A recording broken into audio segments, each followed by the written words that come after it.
Welcome to the Stars and Scrums 2025. The Men's Rugby Europe Championship is on full flight. 4 teams got 4 wins, and they are close to the World Cup dream. It's going to be still a big run. We have still 2 weeks of the pool stages, and then the semifinals and finals. But before we go to those next week and to the panic and anxiety to kick back again, we're going to do a bit of analysis and talking about, well, the first round. With me, I have the great Will Owen, one of the duos of the SQUIDGE. I like to call the SQUIDGE Bros. We can call it podcasts. You can call the one of the best analysis team that there is on our little community. So, Will, thank you for coming. You are one of those people that gets always as eager for the Men's Rugby Europe Championship as for the Six Nations, which is great.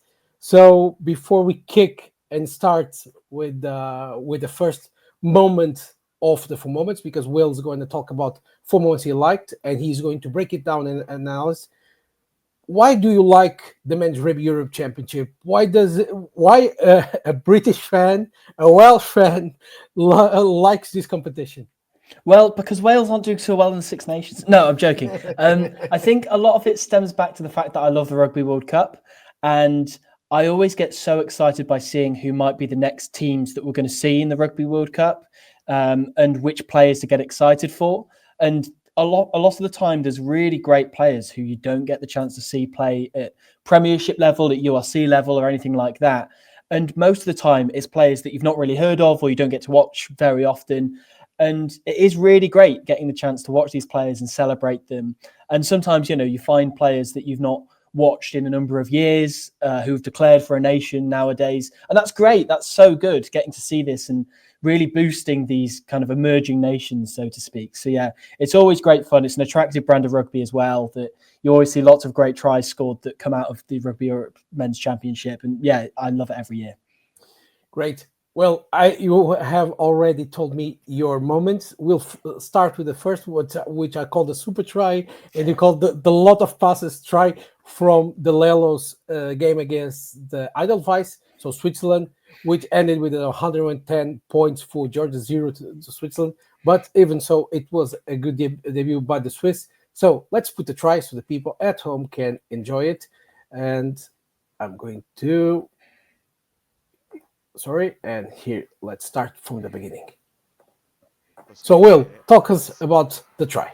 Yeah, so first and foremost, it's real credit to Georgia that they broke down Switzerland enough that they could score tries like this. I think Switzerland really stayed in the game for the first half, and then they got the game breakers like David Iniashvili on, who got to do things like this fantastic break here. Now, so Georgia start off this attacking set, and as Gognava carries here, if we just pause there, that's a really the most important part of the carry previous to this is just that they get quick ball. That's much more important than actually going forward. So perfect. We've got the right spot on here. So as Kokadze gets the ball here, his first priority is to position himself on the outside of Jurgelane for Switzerland, wearing number 6 in the red scrum cap.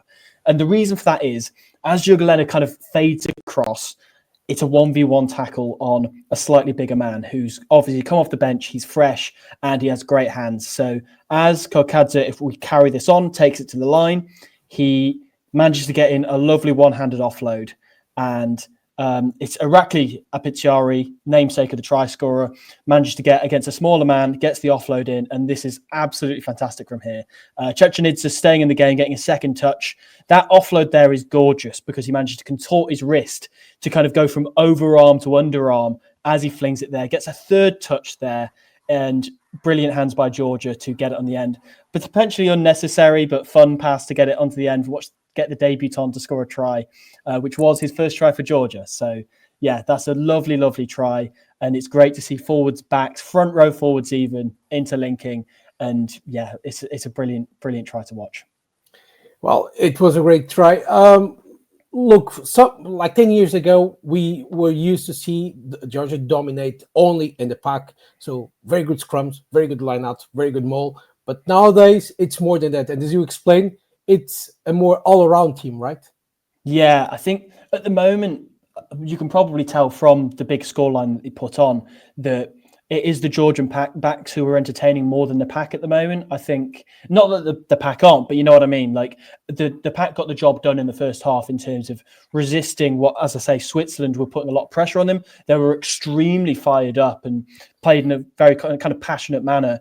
But you could also tell at the same time, because they had a great backline and great players on the bench who were really quick, you kind of thought, okay, when Switzerland eventually start to tire, that's when Georgia start, and obviously about 70% of their points came in the second half, because Switzerland had put in such an effort in the first half.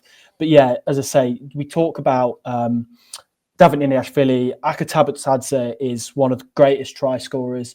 I thought Papanashvili at fullback had a fantastic game. They are littered with exciting backs at the moment, and more of them coming through.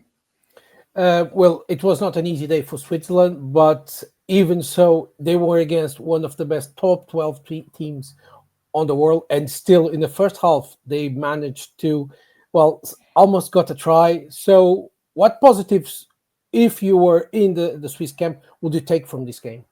Sometimes when you come up against a team like that, who are used to playing against big oppositions like, the likes of Italy, France, sometimes even New Zealand, South Africa's of the world, then you have to prioritize things other than the scoreboard.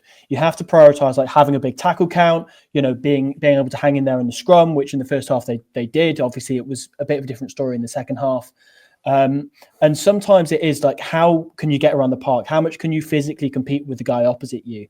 And I think Switzerland did a good job of that. And obviously, it sounds quite redundant to say that after a 110-point loss, and they'll obviously be kicking themselves for it. But at the end of the day, they got out there in their first exposure to a level like this. And yeah, sure, you're going to have to learn a few things about the speed of play and so on. But the only way that they're going to improve is by having fixtures like this against better nations. And look, maybe they got thrown straight in the deep end with Georgia. And I think as the men's championship carries on, they will have better outings than that. And they'll hopefully score a couple of tries. And that's a very good thing to say to them. Well, moving on for the second moment, I know that you are, well, Rodrigo Marta is always one of your favorite players, aside Storti and Nicolas Martin. So let's put the try, his second try in the second half for Portugal, which helped the Lobos get a big wide score before what was a great performance by Belgium in the last half an hour. Give me a second so I can fetch you the video so we can start and talk about it. And just here it is. And let's play on. Warm-up game. Yeah, so one of the many things I love about watching this particular Portugal team is the set moves they have. And let's pause here nice and early. So this is a two-phase set play designed for Rodrigo Marta as possibly their best strike runner in open play to get an open field run in, basically. And they timed this brilliantly, I think, as Belgium were coming back into the game, but potentially some of their starting forwards who are still on the pitch are starting to tire. It's a really good move to pull out. So the objective is they crash up in midfield, then Marks will switch it back to the blind side, do a little loop round, and then they'll hit Marta on that inside gap. Now, we'll play that on for a moment, okay? And then I'm going to ask you in a minute, Francisco, to go back to this moment. So they get through and Marta gets on the end of it. Really good support line by him. However, if we just go back a tiny bit to when the tackle is made, I want you to have a look at... wait, let me just double check who it is. I think it's David Costa. Comes from the line out itself. In fact, let's go back to the line out.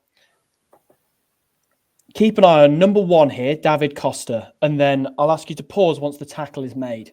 So Costa starts running across. If we pause here, perfect. So he is stood next to the breakdown. Thomas Appleton has already secured the ball. There is nothing wrong with that breakdown. It does not need sourcing. But Costa instead is just stood essentially in the Belgian defensive line. Now, the idea of this is he's basically stood in the gap that Portugal are looking to exploit here. So he's going to open that a little bit more. And if you look at the Belgian defense, they're currently just looking at the breakdown. They're not thinking about folding back. But eventually they will figure out that Portugal are going to attack that gap. But when they have to do it, they will have to physically run around the biggest player that Portugal have, the physically largest player in David Costa. So he's strategically placed there. So when we play it on, Belgium will realise they have to come back and they can't get into that gap because they've got a man in the way. And he's not physically obstructing them. He's not blocking them. He's not doing anything illegal. No referee is going to look out for this and disallow a try over it. But it's just a really smart setup play by Simon Mannix in Portugal.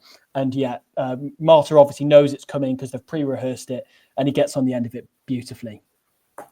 Well, it was a beautiful try, but Portugal had to survive that final onslaught from Belgium. What do you thought about the Belgium? Because last year they won against Portugal in Mons, which was a great game. It was not the most beautiful one, but was gritty, physical, intense, with a lot of passion. What do you thought about this new version of Belgium? Yeah, it's super exciting, isn't it? First and foremost, I think that to give kind of a player of the match award to the losing team, I thought Hugo de Franck was absolutely fantastic for Belgium. I think he's the sort of guy who controls the game really well. He knows how to run an attack. He knows how to kick at the right times. I think just his game management's superb, and he's a player I'm super, super excited to see more of. But on the flip side of that, I think Portugal knew that they were going to have a physical test, and they just had to ride that out. That after, obviously, we saw what happened last year where Belgium managed to push them all the way and actually got the win over them.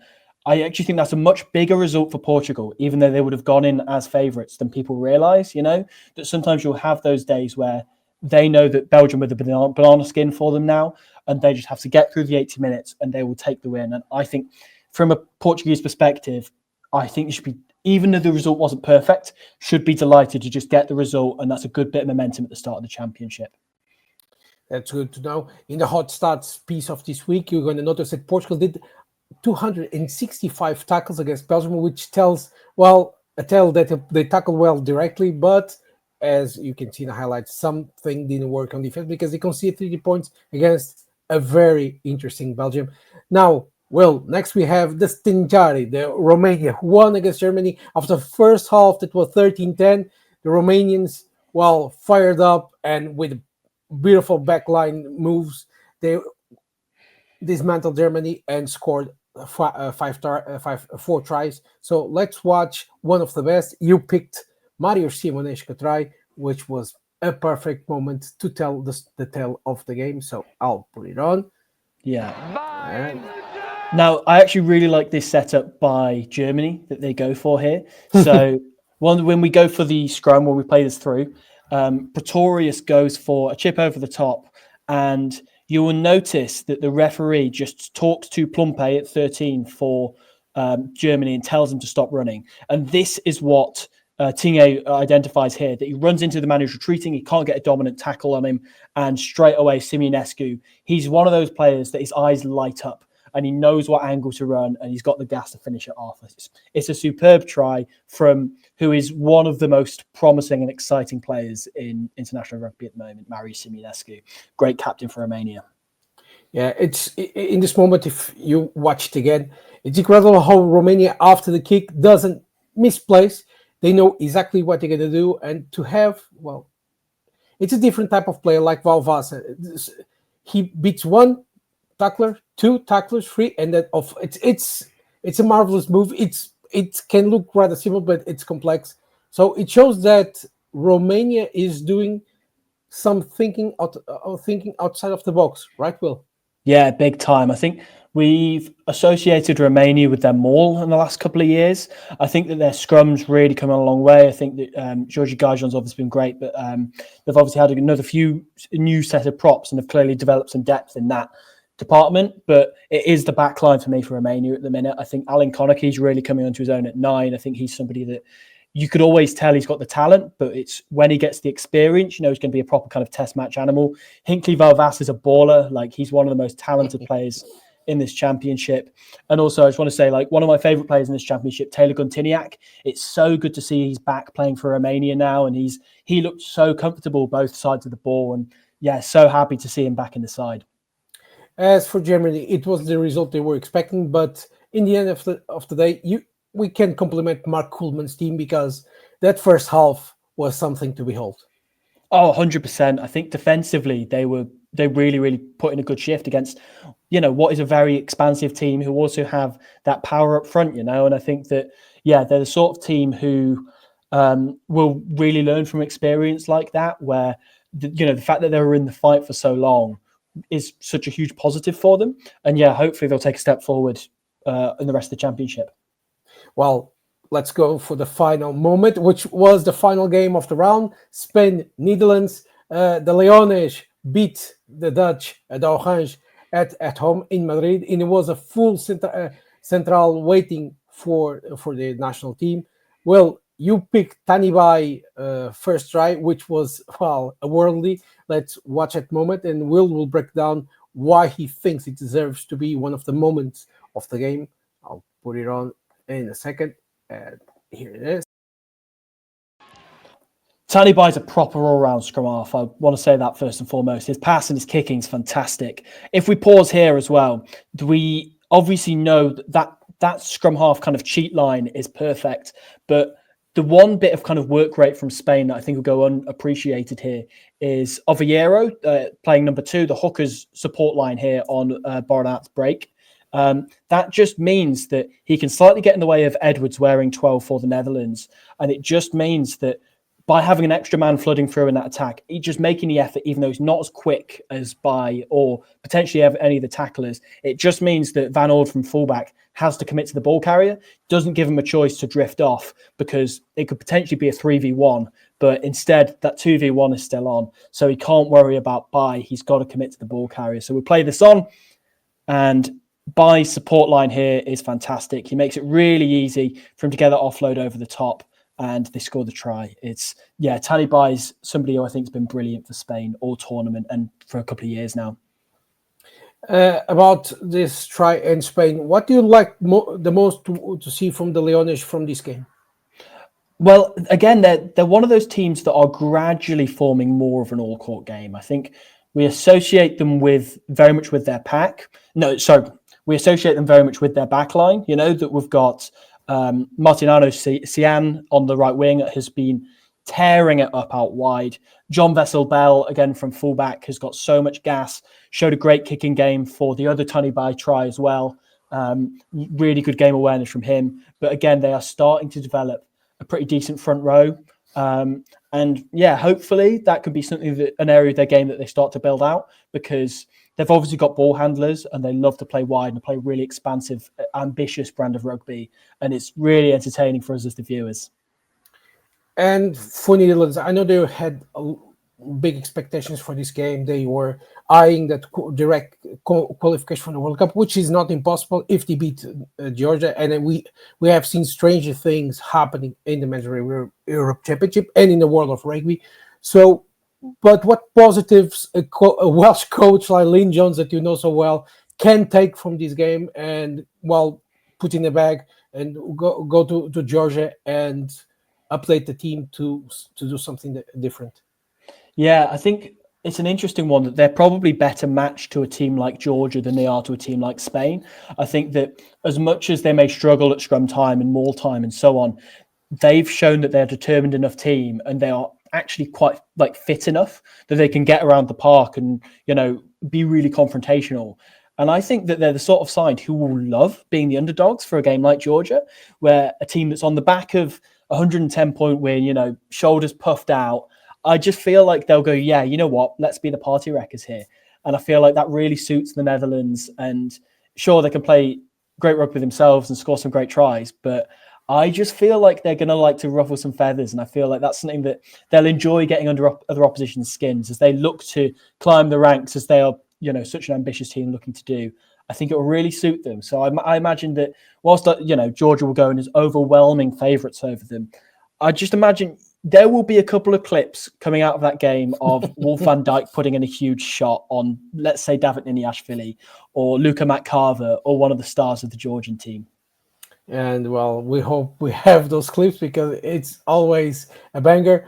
Well, before we head for the final part of the show, well, we still have two things to discuss. One is a surprise for you, just for you to pick your 4 favorite players from this round, if you can pick one from each from each game. So For Georgia, Switzerland, who was your favorite? Oh, it's a tough one. I think I'm going to go with Luka Ivanashvili. I'm going to say at number 8. I think had a fantastic game for Georgia. Both in the set piece and around the park. I think his work rate is fantastic. I'll go for Ivanashvili for Georgia. Romania, Germany, who is your pick? Building on what I was saying earlier, this is partly sentimental because I'm just glad he's playing international rugby again. But I'm going to go with Taylor Gontiniak, and it was great to see him get a try as well. So, like his father, he's already building his legend in the Romania setup. Oh, yes. For Portugal, Belgium, who's your favorite? You already said De Frank, but was De Frank, was there other player that warmed your heart? Oh, you know what?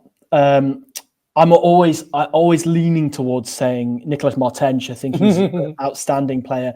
But you know what? Because I didn't give him enough credit when I did my analysis a bit earlier. Let's say Jose Lima at 13. I think he had an excellent game. As I say, with apology to De Frank, I think he was outstanding for Belgium. But if we go for one on the winning team, let's say Jose Lima. Okay, a veteran. And to finish things off, Spain, Netherlands. I'm going to show solidarity to my scrum half brother here in Tani Bai. I just think, again, the way he controls the game and the way that he follows up the play, his work rate is outstanding. That he's always involved in some way, shape, or form. As much as, I was torn between him and John Vesselbel, but I'll go Tani Bai. Okay. Well, if you were able to could you let your hair and mustache grow as cool as Tani Bai? I don't think so, unfortunately. It's again, it's an ambition of mine, but one day we'll get there. One day we'll get there. So before we head off for the goodbyes, and Will saying if he wants his prediction for the next round, we'll hear about from the protagonists. We'll start first with Pablo Boza, Spain's head coach, who was very happy with his team's performance. Very happy. It was very important for us. We know that was one match against Netherlands. We have next week Switzerland, but this was very tough. So very happy and very happy for the player also. What do you think that has made the difference today? This one is good. Everything. How we prepare the match was very good. We have 2 weeks, everyone together. So how we prepare the match was very important for us. Well, it's important to state that Spain knew exactly what was the game plan from Netherlands and quickly found a way to score tries and build up a large score. Do you think this is Spanish side that's in the same level as that one in 2022 that qualified for the World Cup, but unfortunately happened that we don't have to totally discuss that? Do you think is on its way to be at the same level? Yeah, I'd like to think so. I think that there's a real level of patience to their attack that, as I said earlier, they try to play an expansive brand of rugby, but I don't think they try and force things, which maybe they were guilty of a couple of years ago.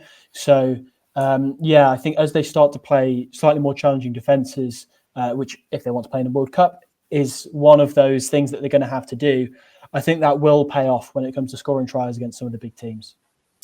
And now let's hear from the Dutch, from Netherlands national captain, Koen Bloemen, who plays for Ogilac in the Pro D2. Let's hear from him. We came back well. Stood up valiantly. Second half, we stuck in there, so I'm very proud of the boys for that.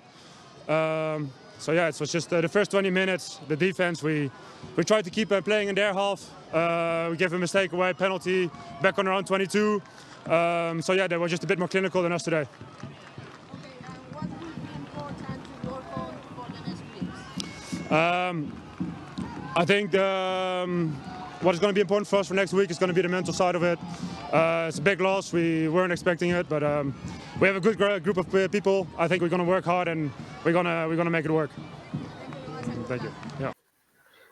Make it work. Mental side of the game. Well, what should be Netherlands' mindset for that game against the Lelos? I think, once again, it's ruffle some feathers. It's see if we can force some top-class players to make errors and go from there. The scoreboard will take care of itself. But once again, if they can get a couple of big hits in, potentially a big scrum or two, then the rest of it will come naturally.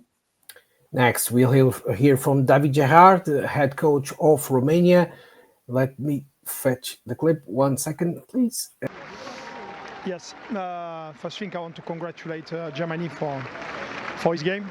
It's why we struggled on the first half because they did well. After the second half was much better from our part. But if we want to compete in this competition, we need to play 2 halves. And for the moment, too much details putting us in trouble. We have to work on this next week to do something in Belgium if we can. So what do we must improve? A lot of details. I think a lot of players did individual mistake.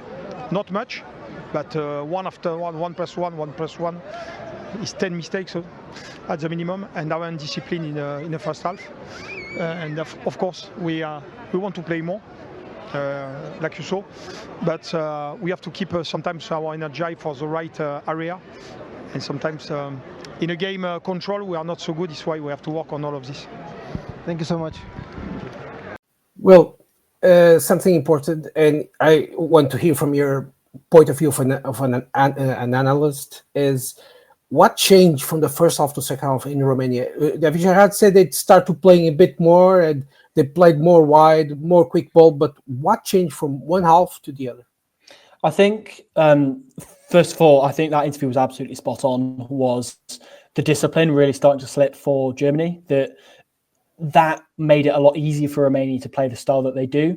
As I say, like when you're defending back-to-back mauls, your pack will tire very, very quickly, and that will make your backline's job a lot easier. So the thing he was saying about, individual mistakes, 1+1+1, they do add up. And yeah, as much as like the effort was outstanding for Germany, it was just like a couple of like tiny little discipline errors.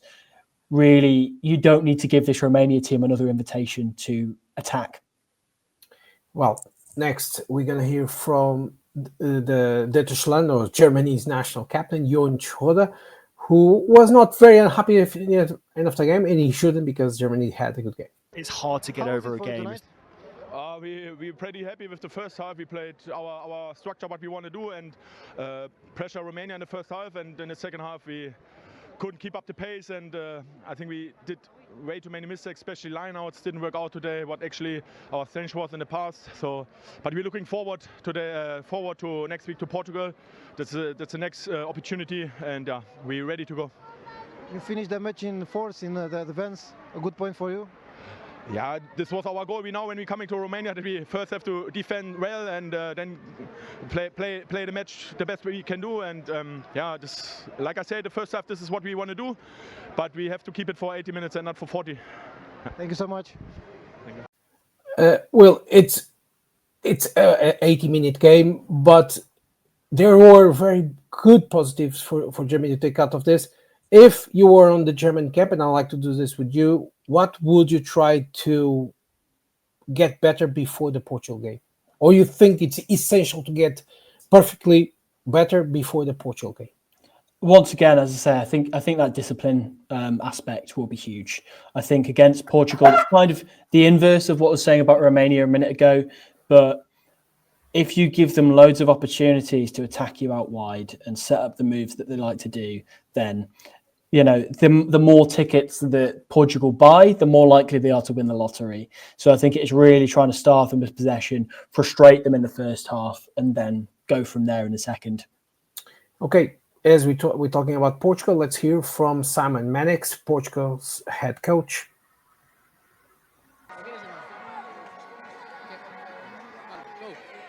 Simon, what are your feelings after that victory? Very happy to get 5 points to start the championship with 5 points. I think that's very important. Very disappointed with a lot of aspects of the game. We need to look at ourselves, get our attitudes better for next week, and be much better in the contact. We can play rugby, everybody knows that, but we've got to be tougher. Tonight was too soft. What made the difference that led you to success today? Well, our ability to play is always there, but we need to defend as well. We need to get better. Thank you. We need to get better. So essentially off the ball work has to go to another level. You followed Portugal on the World Cup. You followed Portugal last year. So before the Germany game, which is going to be very physical, what do you think Portugal has to do to just go a step further and higher and get a better performance this week? I think Simon Mannix is bang on that it's the defence is very much the issue, that they've made it very clear that they can score tries, that they can entertain, and that's the sort of rugby that they're known for. But it is rounding out that game as they want to get better and better and play better teams. It is not giving away so many penalties. It is just making sure that you trap the opposition in their half as much as you physically can. Because, yeah, they'll be a little bit disappointed letting a couple of tries there, but obviously that will happen. But, yeah, I think he's absolutely bang on that the attacking side is not perfect, but it's brilliant. You know, it's still entertaining. It still looks like themselves. It is very much the defence they'll want to improve on. Now let's go for Belgium's captain, Jan Stroos, who was happy with this team's performance. Through their forwards. What are your thoughts after that game? Where can you improve? It's a very tough loss. Congrats to Portugal. They played a very good game. And they made us show where we leak, where we need more to work on. Because every time we had the ball in our half, in our 22, we got tries against us, points against us. So that's something we really have to work on. Offensive, in the contact, our forwards did a really big job today to keep us staying in the game and make Portugal doubt at times. So that's very good. Offensively, we made them really work hard. So that's a very good point for us, and I'm happy with that. Well, difficult question now for you. Do you think if Belgium can find a way to, just polish a bit that area on the defense, wide defense, can they win against Romania in Mons? It's going to be a tough ask, because I'd imagine Romania will target that game in a similar way to Portugal. But I think once again, the key for Belgium is much like, there was points in the first half where you would have looked at that as a Portuguese fan and you'd have gone, oh, you know what? I don't feel like we're going to lose this game. And I feel like it is very much just a case of staying in the fight, because Romania will, of course, they'll have big plays that they come up with in the first half an hour or so of the game. But yeah, Belgium seem very much like a team who can peak as the game goes on. So it is very much just a case of staying in the fight, trusting that their fitness levels are good enough. And I do think that we'll see, not necessarily an upset. I do think that Romania will still have them on the scoreboard, but I think Belgium will make it less pretty than they'd like it to be. Well, let's go for the final two clips, and to the other side of the pool, it's Switzerland and Georgia. Let's start first with head coach of the Lelos, Richard Cockrell. But nonetheless, that type of performance. Let's hear from Richard Cockrell. With the greatest margin they have ever got, how do you feel after the game? Oh, happy with the result, obviously. Look, I thought we were ruthless. We were accurate and we scored some great tries. I'd just like to thank Switzerland because, look, these games are tough. They're a developing team. So I want to say thanks to them and well done to them, because this is obviously very difficult for them.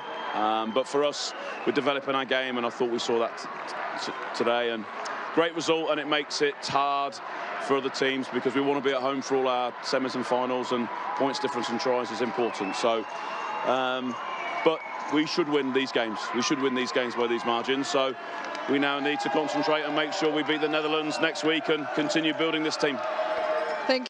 Well, Georgia and Richard Cockrell have a difficult task for the future. They have to go a level higher from what they did in 2022 when they beat with Italy and Wales.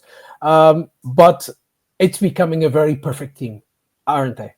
Yeah, 100%. They're rounding out, as I say, all that stuff out wide, and they're still backing it up front. I think Richard Cockrell's always very honest in that post-match interview, and I think it's quite rare to see a head coach not criticising his team and saying, here's an area we could get better at.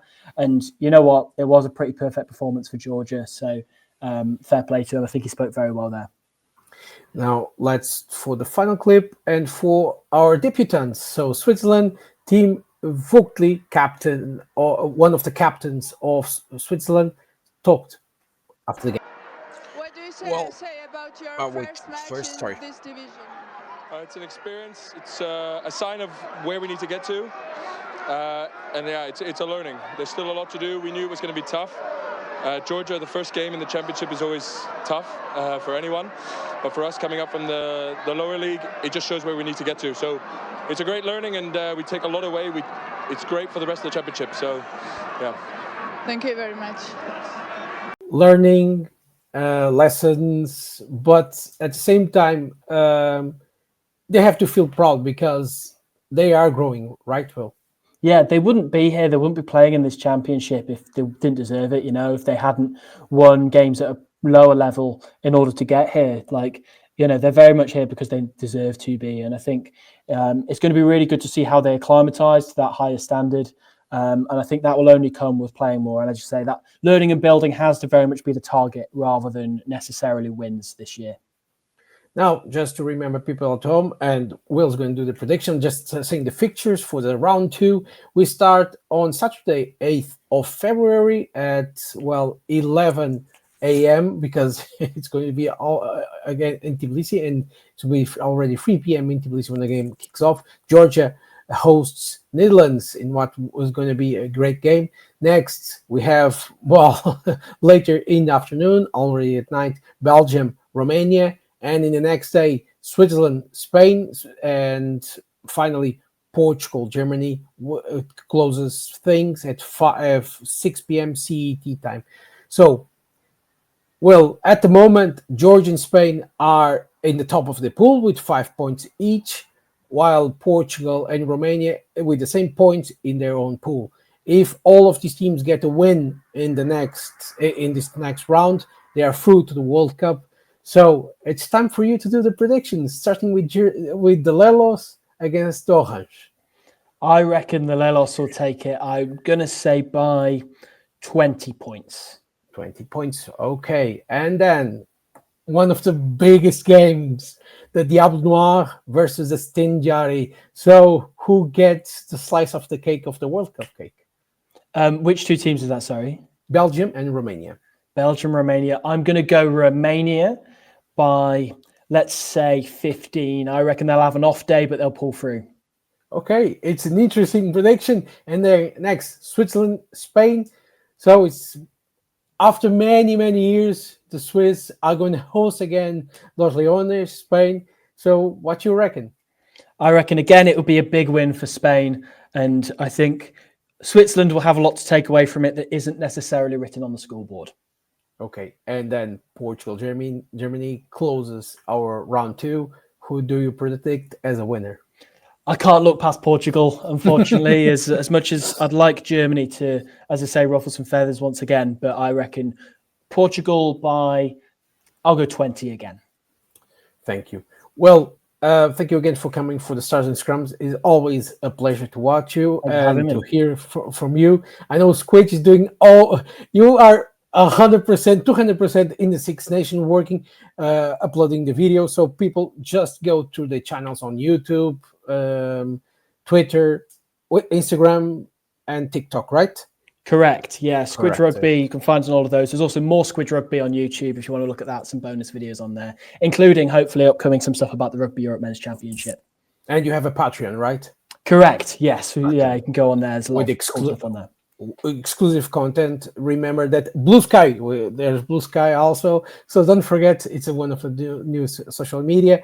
You can find Will Owen on the web and you can talk to him. He's very easy to talk and to have fun. So thank you for having watched and listened to this Stars and Scrums round 1 of the Men's Rugby Europe Championship. 4 World Cup tickets are still on play. Any team can get them.